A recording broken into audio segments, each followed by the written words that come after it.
Tubers, it's finally time to test the belt drive. Yeah, I have totally sealed up this box so no rocks or nothing gets in there. I had to make a little bit of room here because the belt was rubbing a little bit. So basically when I finally got the carburetor back on, I made my own intake gasket.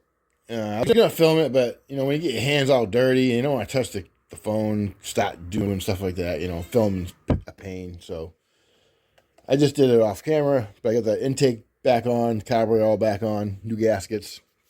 Actually, I reused the carburetor gasket. That gasket was fine. It was just the intake gasket I needed, so I had to make one. So I got that done, and this cover seems good to go. I'm ready to test her. So I have the GoPro in my head, and we're gonna turn on the GoPro. I'm gonna film that way. One other thing, the battery inside was a 2,500 milliamp hour battery. It must have been kind of an old one. So I put a 5,000 milliamp battery hump pack in there. So it's still nickel metal hydride. It's just a 5,000 pack. It's what I use in my other fifth scale. So we'll be good now. So that was really the problem. The battery was old. So new battery, we're good to go. The cover barely even fit on, but it fit in there. Got this gigantic XT90 plug on there. It's huge, but it does the job, right? So yeah, we're ready to take her out, test drive her, and I'll show you how fast this thing goes with a belt drive. That part of it worked mint. It's just I had trouble with it wanting to run. And it turned out to be the battery kept dropping below 4 volts. It was dying. So the kill switch was shutting the truck off. That was my problem the whole time.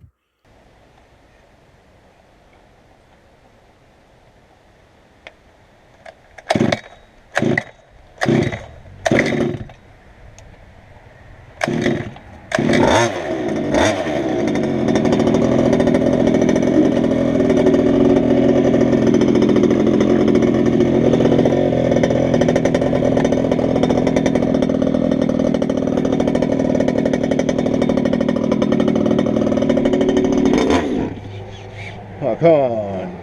Got two scrubber. That looks a little low. Look at that. A little more. Sounds good. Oh, thanks. Why is it dying? Hey, we'll do a little body fold first.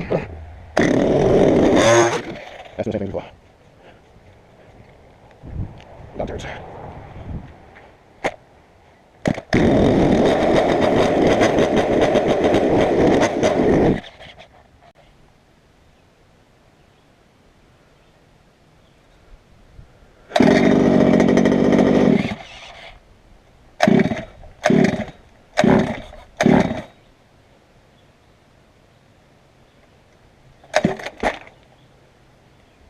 Oh.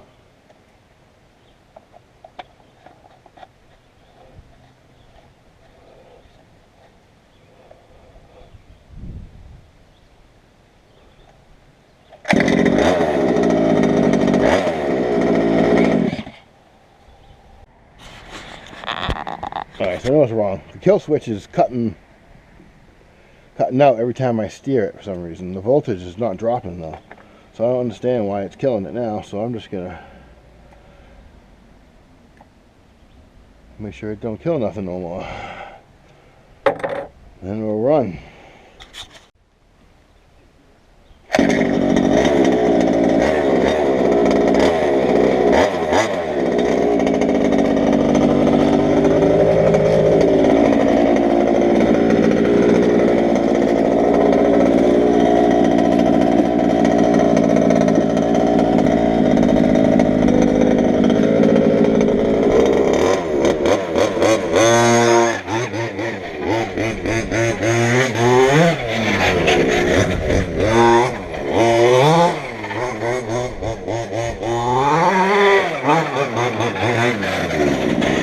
Grass is slippery.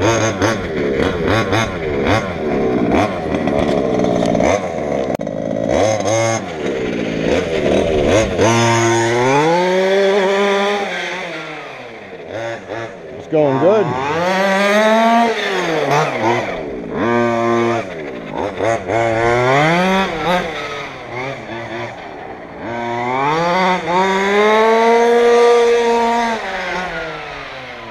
I think she's going good.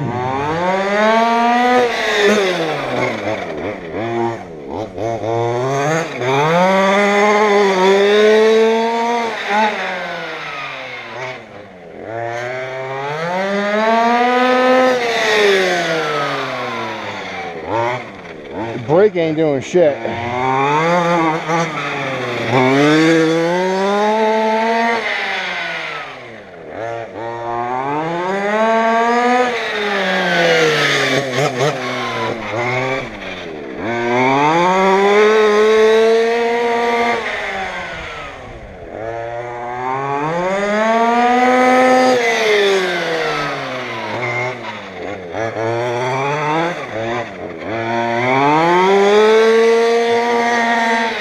It definitely goes faster.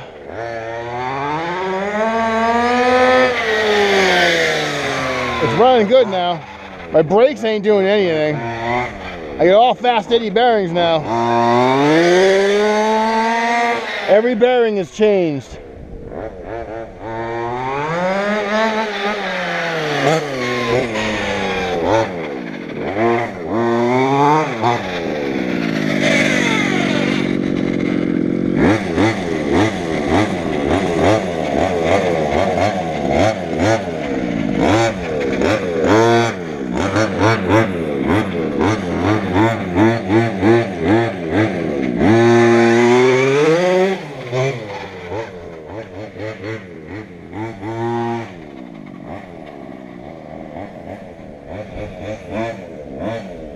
My grass needs to get mowed. She's gonna run it all over.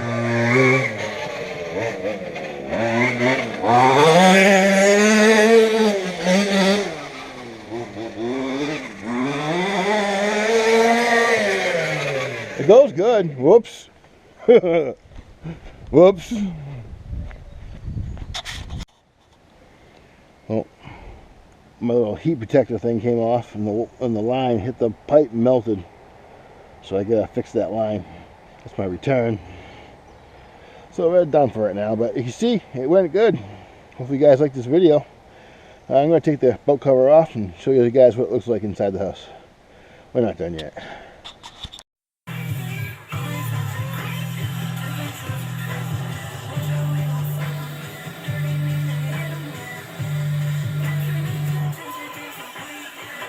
Oh yeah.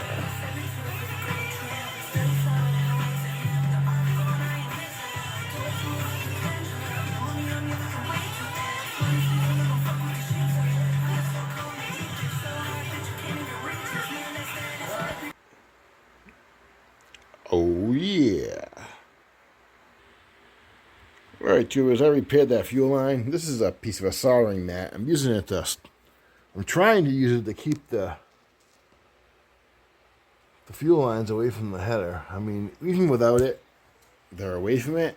As you can see right there. They're not touching it, but they're close. So this is just to keep the heat off of the fuel lines. And I got it zip tied on there better this time. So it should stay. We should be good. Luckily, it was the return line that melted and not the supply line, because the supply line is short and it barely reaches. And this line was extra long, so it worked out okay. I spliced her back in there. Little copper fitting there. And some zip ties to hold them on. Hopefully that does the trick. We'll take it back outside and then we're going to test it back out. But first, let's take this cover off. Let's make sure we got no belt rubbage going on in there.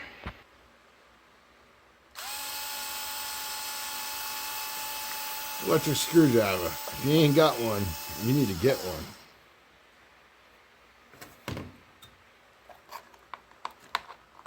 There we go.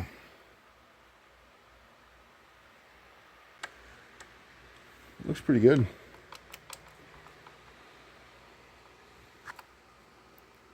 Belt's holding up. Looks good. I have spares. They're only $3 a piece, so they're not expensive.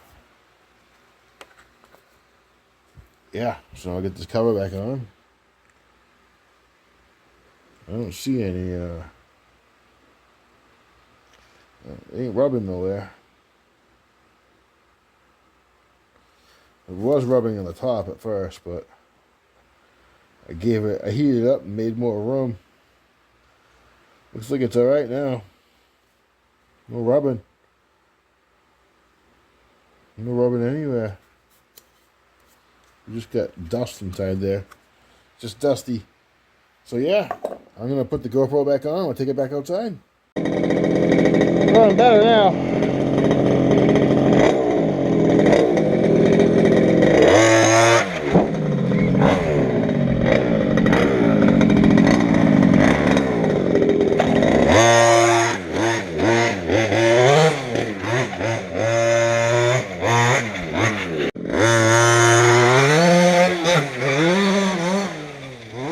The turning leaves a little to be desired.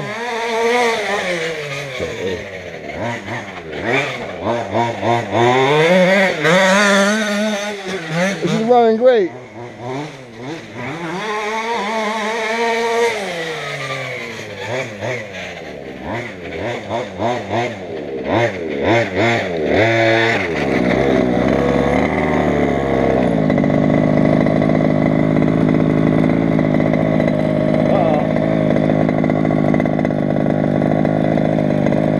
That thing come off.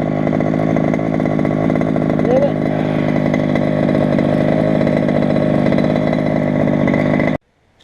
Well, looks like we lost a pin. We're done for today. If I can find a replacement. Always something. Let's see what I can figure out.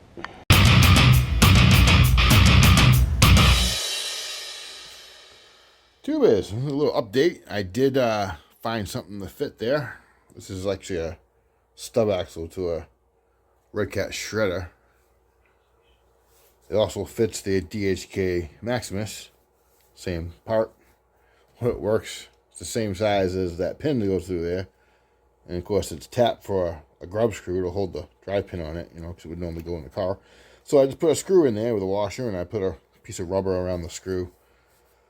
So it's good now. It's good for now, right? Temporary fix, so I can get the pot that goes there. So I did test it. It goes good, but the steering is very sluggish, and that was kind of bothering me. So I didn't take out the camera and film nothing because the steering's bothering me. And those servos, they seem to be draining the battery pretty quickly. And I got a 5,000 milliamp nickel metal hydride battery in there, which works fine for the 3rd degree north. But these servos seem to be draining it, so I'm not really caring much for these steering servos, so I would say I need a steering servo. But I'm poor, and my real car needs work, so this one is not getting anything. Not for a while. So I didn't film it because the steering's sluggish. But the thing goes good. That belt drive really helped this thing top speed. Goes good. All I could really use is some tires with better traction, probably, because these tires are kind of not good. They came on the 3rd degree north. But yeah, that's it for this video, and hopefully you guys enjoy this quick video and you see me messing with this thing and getting aggravated because I was trying to tune it at the once I got running, I decided I might as well tune it a little bit, right? Yeah, everything was fighting me with this truck. And I believe why this was coming on is because it was killing the voltage. The steering servos are killing the voltage so much it was calling the kill switch to come on. Excuse me. So it's because of the draw from the servos. They're probably dying. Those are the originals. And from the age of the battery, I would say this truck's probably at least 5 years old. It is the new version, but it's probably about 4 or 5 years old. With electronics these days, 4 or 5 years is kind of old. So I think those servos need to be replaced. I think one good strong servo will do just fine. I did disconnect the LED that I had put. I put an LED in there to light up every time you turn it on. Well, I unplugged that to save a voltage, and I unplugged the kill switch to save voltage. I've been having it charge. I got, it's charging. It's showing almost. You guys can see that. Almost 7 volts, 6.95 volts. Should be good anyways. I know a LiPo will be better, but I'd be lucky if I can afford a steering servo for this thing. That's the way things go these days. Let's hope things change soon. Oh, I say, make America great again, right? Yeah, buddy. 2024. Go Trump. Justly confident but humble. Peace.